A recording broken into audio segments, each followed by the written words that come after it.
Yeah, we late, but this shit's fantastic. For the ages, feels like it's magic.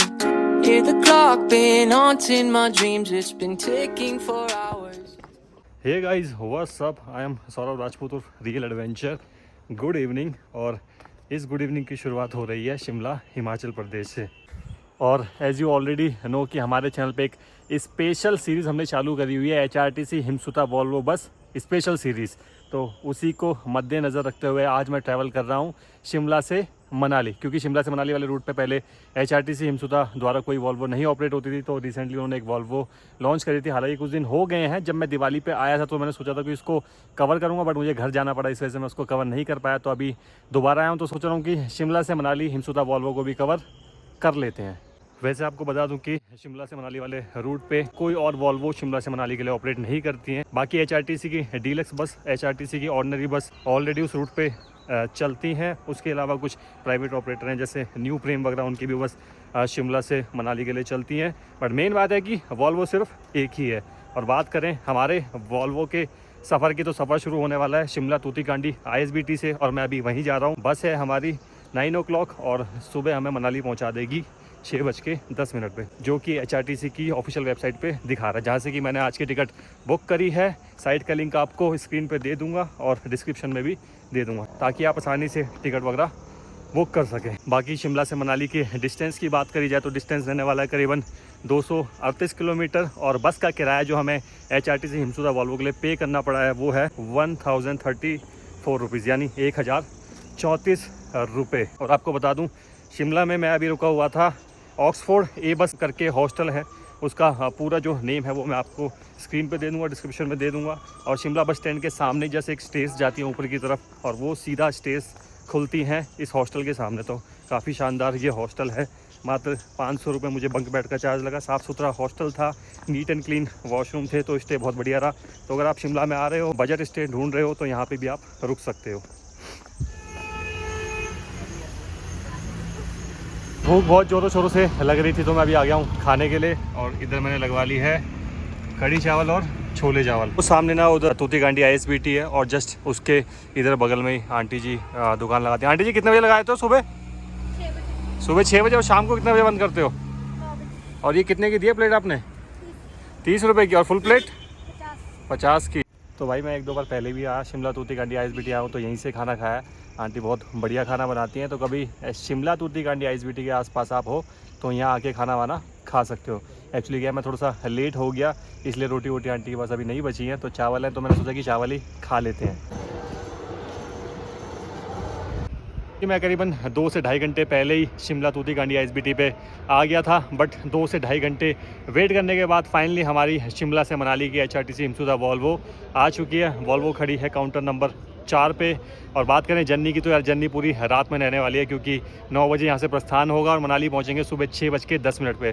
तो अंधेरे में journey cover हो जाने वाली है. तो मैंने हाल ही में शिमला से लेके धर्मशाला तक की जर्नी करी थी, तो उसमें जो रूट था शिमला से बिलासपुर तक का, तो वो सेम रहने वाला है. मैं कोशिश करूँगा कि साथ साथ आपको वो दिखा सकूँ कि जो चीज़ हम रात में ट्रैवल कर रहे हैं वो आखिर सुबह कैसी होती है. कुछ विजुअल्स मैं उस जर्नी के आपको इसमें दिखाने की कोशिश करूंगा. तो जी बस खड़ी है काउंटर नंबर 4 पे. हम यहाँ से प्रस्थान करेंगे और निकलेंगे मनाली की तरफ. लेकिन आपको पता है कि आपको कहीं नहीं निकलना, क्योंकि मैं आपके सामने पेश करने वाला हूँ एक और बेहतरीन bus journey HRTC Himsuta Volvo की शिमला से मनाली की.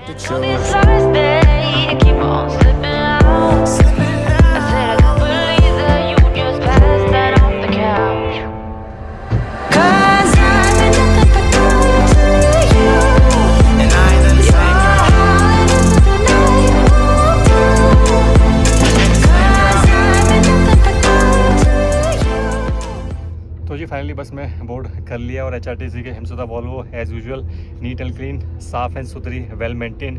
तो अभी देखते हैं कि कितने टाइम में बस का यहाँ से प्रस्थान होगा. वैसे बात करें सवारी वगैरह की, तो सवारी भी थोड़ी सी कम ही चल रही है. हो सकता है कि ज़्यादा लोगों को पता नहीं है कि शिमला से मनाली की वॉल्वो चलती है, या फिर अभी सीज़न चालू नहीं हुआ है, तो हो सकता है कि उस वजह से भी सवारियाँ थोड़ी सी कम हैं. एक रीज़न और ये भी हो सकता है कि लोग थोड़ा सा सस्ते किराए में जाना पसंद करते हैं. तो इस रूट पर ऑलरेडी डीलक्स बस वगैरह चलती हैं, तो काफ़ी सारे लोग हो सकता है कि उसमें भी ट्रैवल करते हो.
Yeah, we late, but this shit's fantastic.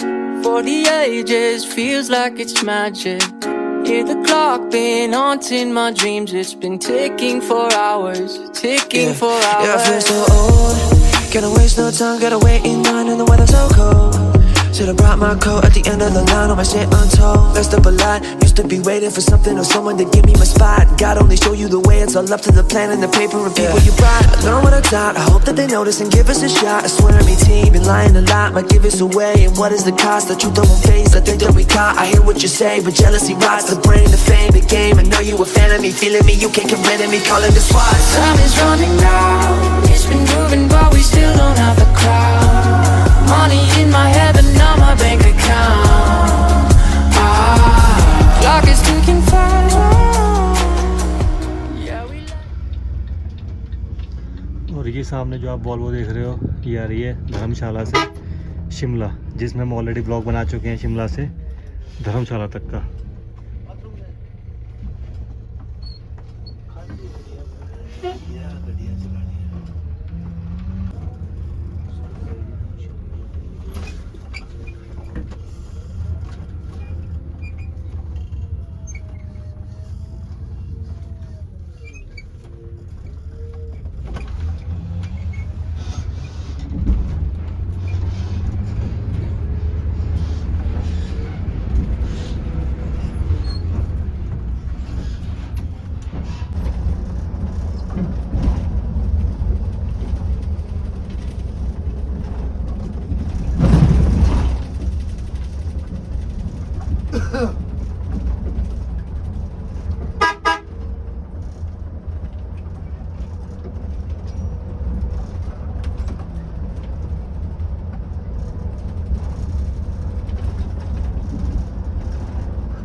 Alright जी, बस रुकी है अभी डिनर हॉल्ट के लिए।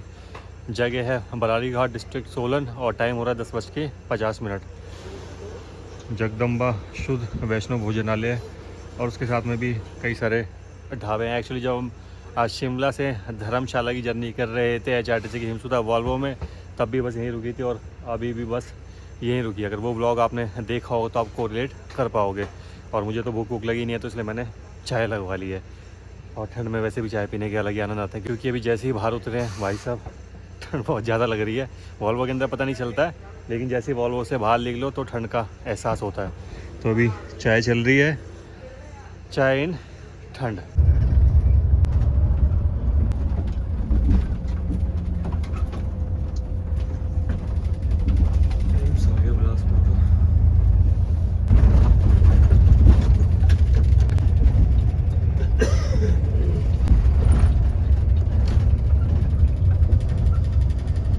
सामने आप जो बिल्डिंग देख रहे हो, ये है एम्स बिलासपुर।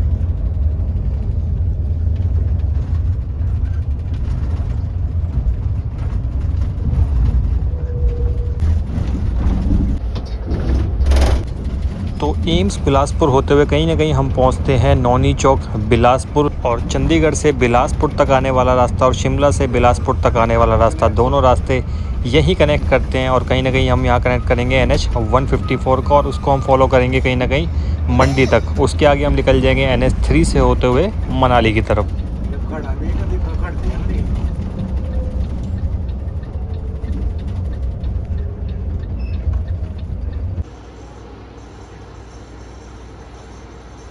टाइम हो गया 12:03 और हम पहुंच गए हैं बिलासपुर बस स्टैंड। तो अभी यहाँ से देखते हैं कुछ सवारी वारी चढ़ेंगी तो ठीक है, नहीं तो फिर यहाँ से रवाना होंगे आगे मनाली के लिए।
तो जी चाय के लिए स्टॉपेज अभी लिया गया है। टाइम हो रहा है 1:42। जगह है मंडी और जहाँ बस रुकी है वो है as usual Beas view guest house, जो कि मुझे बिल्कुल भी पसंद नहीं है। ठीक है, कोई बात नहीं। तो अभी बेसिकली चाय के लिए रुकी है, चाय पानी पियेंगे और फिर यहाँ से निकलेंगे आगे की तरफ। बाकी बात करें मौसम की तो यार बढ़िया वाली ठंड हो रही है और जैसे जैसे मनाली की तरफ बढ़ते जाएंगे वैसे वैसे ठंड का लेवल जो है ना वो बढ़ता ही चला जाएगा। और बात करें सफ़र की तो सफ़र एक नंबर चल रहा है। ड्राइवर साहब बिल्कुल मक्खन तरीके से चलाते हुए ला रहे हैं, स्पीड को मेंटेन करते हुए, ना बहुत ज़्यादा तेज़ है ना बहुत ज़्यादा स्लो है। तो बढ़िया सफ़र चल रहा है। तो जी भी चाय पानी पी के आते हैं, फिर यहाँ से निकलते हैं मनाली की तरफ। और हाँ, आपको बता दूँ कि मनाली यहाँ से 96 किलोमीटर यानी 96 किलोमीटर बचा है।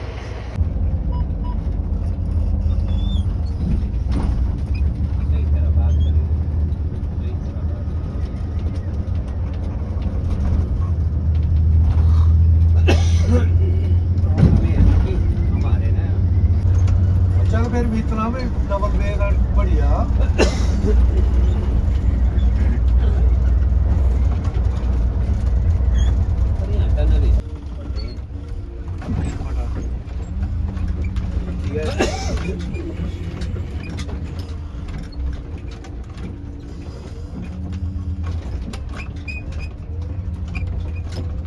इतनी डाउन होनी है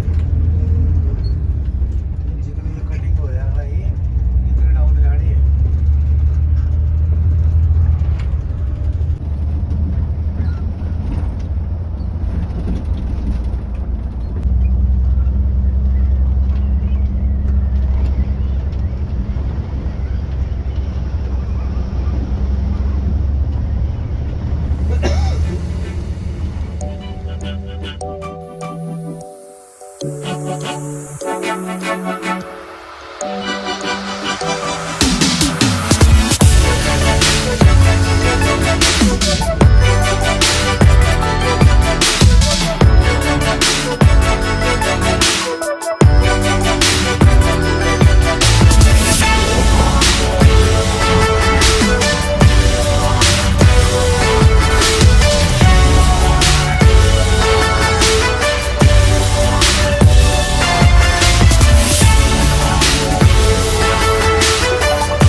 गुड मॉर्निंग जी। और इस गुड मॉर्निंग की शुरुआत हो रही है मनाली हिमाचल प्रदेश से। तो वैसे तो मैं सुबह ही मनाली पहुंच गया था और करीबन 4 बजे एचआरटीसी की हिमसुता वॉल्वो ने मुझे मनाली की एचआरटीसी पार्किंग में उतार दिया था। वैसे बस का पहुंचने का जो टाइम था वो था 6:10, लेकिन भाई साहब ड्राइवर साहब इस तरीके से बस चला के आए इतनी पाबंदी से कि उन्होंने सुबह 4 बजे ही मुझे मनाली की एचआरटीसी पार्किंग पे उतार दिया था। और सुबह 4 बजे मनाली पहुंच के मुझे ये समझ नहीं आ रहा था कि मैं आखिर मनाली में करूं क्या, क्योंकि मोस्टली होटल क्लोज़ रहते हैं और टैक्सी वगैरह भी अवेलेबल नहीं होती है। तो पार्किंग पे उतर के जैसे तैसे कुछ देर वेट करने के बाद एक टैक्सी मिली, वहाँ से मैं पहुँचा मॉल रोड और मॉल रोड में मुझे मिला एक बंदा जिसके थ्रू मुझे मिला एक होटल, जिससे मुझे मिल गया अर्ली चेक इन और कल सुबह रहेगा मेरा चेकआउट। तो मुझे जो लगता है ना एचआरटीसी की जो बस की टाइमिंग है ये थोड़ी सी ना अटपटांग सी है। हालांकि अटपटांग नहीं कह सकते क्योंकि रात को थोड़ा सा जाम नहीं मिलता, तो इस वजह से उन्होंने ये टाइमिंग रखी हुई है। अदरवाइज़ मेरे हिसाब से जो टाइमिंग होनी चाहिए ना वो अर्ली मॉर्निंग की होनी चाहिए, क्योंकि शिमला से मनाली जाते वक्त जो नज़ारे होते हैं ना वो रात में सारे के सारे मिस हमने कर दिए। तो मेरे हिसाब से एचआरटीसी को इस बस की जो टाइमिंग थी ना वो अर्ली मॉर्निंग रखनी चाहिए थी, लेकिन कोई बात नहीं, एचआरटीसी ने अपने हिसाब से टाइमिंग जो भी रखी हुई है ठीक है। और अभी टाइम हो रहा है 10:50। खाना वाना खाने थोड़ा सा निकला था, तो अभी जस्ट खाना खा के आ रहा हूँ। कभी मनाली आ रहे हो ना और खाना खाने जा रहा है तो अंकित ढाबा पड़ता है, उस पर खाना खाना भाई साहब एक नंबर खाना बनाता है। मात्र 120 रुपये की प्लेट मिलती है थाली, जिसमें रोटी, दाल, कढ़ी, मिक्स वेज, चावल, काफ़ी सारी चीज़ें होती हैं। और अगर अंकित ढाबा का भी आना है ना, गूगल पे सीधा सीधा सर्च मार लेना ईशान रिजॉर्ट, तो ईशान रिजॉर्ट से पीछे ही वो अंकित ढाबा पड़ता है। अब मैं ऐसे आपको लोकेशन समझाऊंगा, आपको समझ नहीं आएगी, बट ईशान रिजॉर्ट आप सर्च मारोगे तो आसानी से आप वहाँ पे पहुँच जाओगे। ईशान रिजॉर्ट से पहले ही पड़ता है। तो वैसे तो सारी जगह मनाली में हमने घूमी हुई है, बट मनाली की जो वाइब है ना, जितनी बार आओ एक अलग ही आपको फील देती। तो मैंने सोचा कि चलो दोबारा घूमने चलते हैं। और मैं भी जा रहा हूँ सोलांग वैली, अटल टनल की तरफ जा रहा हूँ। मतलब सोलांग वैली तो जाऊँगा ही, उसके बाद देखता हूँ अटल टनल जाने का टाइम मिलता है तो चले जाऊँगा। तो अभी मैं स्कूटी रेंट पे लेने आया हुआ था। ये कुछ ऑफिस है स्कूटी रेंट वालों का। क्या नाम है मैडम आपके ऑफिस का? Works holiday. तो ये वर्क्स हॉलीडे, ये इनका नंबर है इधर। एक्चुअली क्या है कि लास्ट टाइम मैं आया था तो मैंने यहीं से स्कूटी रेंट पे ली थी, तो काफ़ी रीजनेबल रेट रहता है। तो अगर मनाली आ रहे तो यहाँ से स्कूटी आप रेंट पे ले सकते हैं। तो चलिए जी, अभी हम चलते हैं सोलांग वैली या फिर अटल टनल की तरफ। तो मैं तो स्कूटी रेंट पे लेके निकल दिया हूँ घूमने। लेकिन आपको बता दूँ कि आप अगर सोलो बजट ट्रैवलर हैं और अगर आपको मनाली घूमना है तो मनाली से काफ़ी सारी ऑर्डिनरी लोकल बसेस चलती हैं, जो कि मनाली से भुंतर, मनाली से मणिकर्ण, मनाली से सोलांग वैली, मनाली से कुल्लू वगैरह आपको लेके जाती हैं। तो मॉल रोड पे मैंने उनकी फ़ोटोज़ वगैरह थोड़ी सी क्लिक करी थी, वो स्क्रीन पे मैं आपको शेयर कर दूंगा।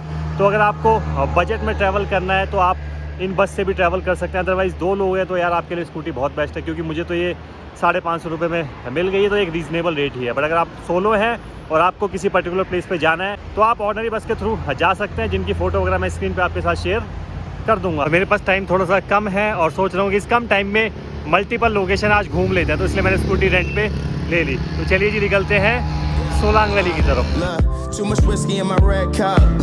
Remember first day you wouldn't give it up.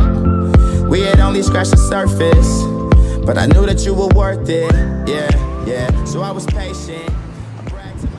On the way to Solang valley मैं पहुंच गया हूं अभी पलचान, और मैं खड़ा हूं अभी बेसिकली पलचान ब्रिज पे। यहाँ से नज़ारे इतने शानदार है ना, मन कर रहा है कि घंटों खड़े होके ना यहीं पे नज़ारों को देखते रहो। Palchan second bridge dedicated to the nation by Shri Rajnath Singh, और इसका उद्घाटन हुआ था 12 अक्टूबर 2020 को।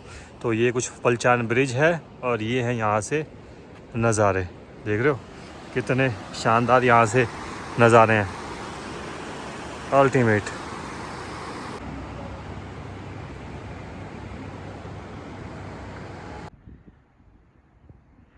तो अभी सोलांग वैली और अटल टनल जाते टाइम रास्ते में बीच में रुक गया हूँ। नज़ारे देखो यहाँ से कितने ज़बरदस्त हैं। पीछे पूरे स्नो कैप वाइट माउंटेन्स दिखाई दे रहे हैं, और ये येलो लीफ वाले पेड़ कितने ज़बरदस्त लग रहे हैं यार, देखो है ना, अल्टीमेट नज़ारे। तो वो जो स्नो कैप माउंटेन्स आपको दिखाई दे रहे हैं ना, वो एक्चुअली सोलांग वैली वाले ही माउंटेन रेंज है। और इधर एक भैया ने मुझे बताया, भैया सोलांग वैली वाले ही है ना पहाड़? अच्छा, आप ये क्या इकट्ठा कर रहे हो? आप ये इकट्ठा क्या कर रहे हो? ये खनौर बोलते हैं इसको। खनौर? हाँ जी। ये किस काम आता है? ये सर्दी के लिए ना, भेड़ बकरियों के लिए।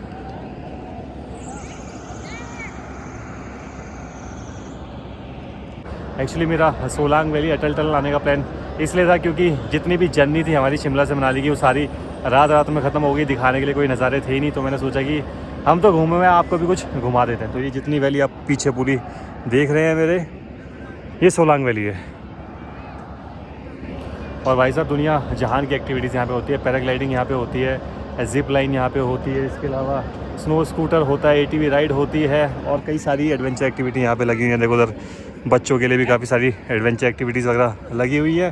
तो मतलब दुनिया जहान की एक्टिविटीज़ यहाँ पे होती हैं। तो सोलांग वैली अगर आप आ रहे हैं तो एक्टिविटीज़ का लुत्फ़ उठा सकते हैं। तो अभी तो ये ग्राउंड आपको काफ़ी खाली नज़र आ रहा है, बट जब यहाँ पे स्नोफॉल हो जाती है और चारों तरफ स्नो ही स्नो होती है, तो यहाँ के जो नज़ारे होते हैं ना, वो देखने लायक होती है। और एक चीज़ जो मैं आपको बताना भूल गया, सारी एक्टिविटीज़ के बारे में मैंने आपको बता दिया। वो देखो उधर है रोप वे, पता नहीं कैमरे में जस्टिफाई हो पा रहा है नहीं हो पा रहा है। उधर सामने आपको दिखाई दे रही होगी रोप वे, जो कहीं ना कहीं जाती है वहाँ ऊपर टॉप तक। और इधर से ही ना कहीं से इधर की साइड से एक रास्ता निकलता है जो आपको लेके जाता है अंजनी महादेव। अंजनी महादेव बेसिकली टेंपल है सोलांग वैली के पास में ही। 1-1.5-2 किलोमीटर का शायद ट्रैक रहता है मेरे ख्याल से, ज़्यादा हो सकता है, कंफर्म नहीं हो, बट ट्रैक करना पड़ता है वहाँ जाने के लिए। और बहुत खूबसूरत टेंपल है। तो सोलांग वैली आ रहे हैं तो वहाँ पे भी आप जा सकते हैं। और ये देखिए सामने पैराग्लाइडर्स उड़ते हुए आ रहे हैं। तो इनसे बड़ा बच के रहना पड़ता है यहाँ पे। पता नहीं आप खड़े हो और आपका ध्यान ना हो और पता चले दुर्घटना घट जाइए, सीधा आपसे आगे टकरा जाए। तो चलिए जी, सोलांग वैली थोड़ी सी एक्सप्लोर कर ली है और आपको भी एक्सप्लोर करवा दी। अब निकलते हैं यहाँ से सीधा अटल tunnel. Brag to my niggas, Joe Namath. I'm still with the niggas that I came with. But everything changed once the fame hit. Make it up, take you down, have a shot, hop out around, play my song, you like the sound. It's going down, it's going down. Let's drink coffee, watch passerbys, and prove to you I'm not the average guy. It's just my flaws that they magnify. And when it's real, you don't have to try.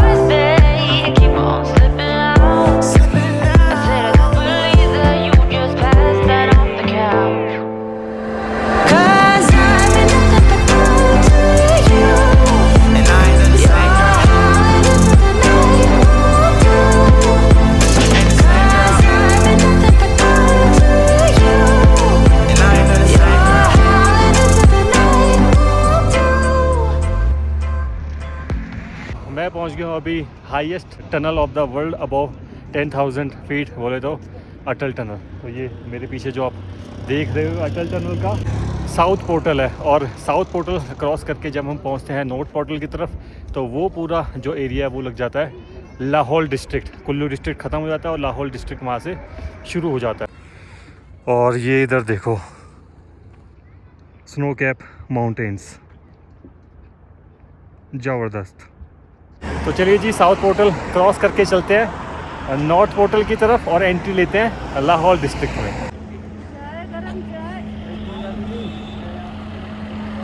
So ji, finally Atal tunnel का south portal cross करके मैं आ गया हूँ अटल tunnel के north portal पे और finally entry ले ली है लाहौल डिस्ट्रिक्ट में। और भाई साहब क्या शानदार ये टनल बना रखी है, और जितनी शानदार टनल है ना उतनी ही शानदार यहाँ से नज़ारे हैं। देख रहे हो, what a view man, what a view. तो जी BRO द्वारा जो काम करा गया है ना भाई साहब, वो बहुत ही ज़्यादा सराहनीय है, क्योंकि दुनिया में 10,000 फीट से ज़्यादा ऊंचाई पे बनी हुई ये टनल है और BRO ने ऐसी टनल बनाई है, तो उनकी तारीफ तो भाई साहब बनती है। अल्टीमेट यार।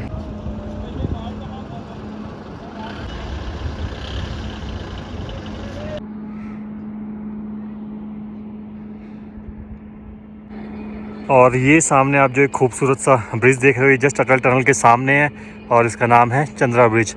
Project Deepak, welcome to Chandra bridge. Actually क्या है कि BRO जितने भी प्रोजेक्ट अपने अंडर बनाता है ना, तो वो उनको डिफरेंट प्रोजेक्ट के अंडर बनाते हैं और डिफरेंट उनको नाम देते हैं। तो इस प्रोजेक्ट का जो नाम है वो है प्रोजेक्ट दीपक, और इसके जस्ट साथ में ये जो नदी है ये है चेनाब नदी। तो जैसे जैसे शाम हो रही है वैसे वैसे ठंड बढ़ती जा रही है। टाइम हो गया है 4 और अभी मैं सोच रहा हूँ कि यहाँ से फटाफट निकलता हूँ मनाली की तरफ, क्योंकि ठंड बहुत ज़्यादा लग रही है यार। तो इस ब्लॉग को हम करेंगे यहीं रैप अप। सो इस ब्लॉग में सिर्फ इतना ही, मिलते हैं नेक्स्ट ब्लॉग में। Till then bye bye, take care and love you all. और पता ही खाली हाथ नहीं जाना होता। अगर शिमला से मनाली की बस जर्नी और मनाली से सोलांग वैली और अटल टनल तक का सफ़र आपको पसंद आया तो वीडियो को लाइक, शेयर और चैनल को सब्सक्राइब करके जाना होता है। चलिए जी, मिलते हैं फिर नेक्स्ट ब्लॉग में। Bye bye.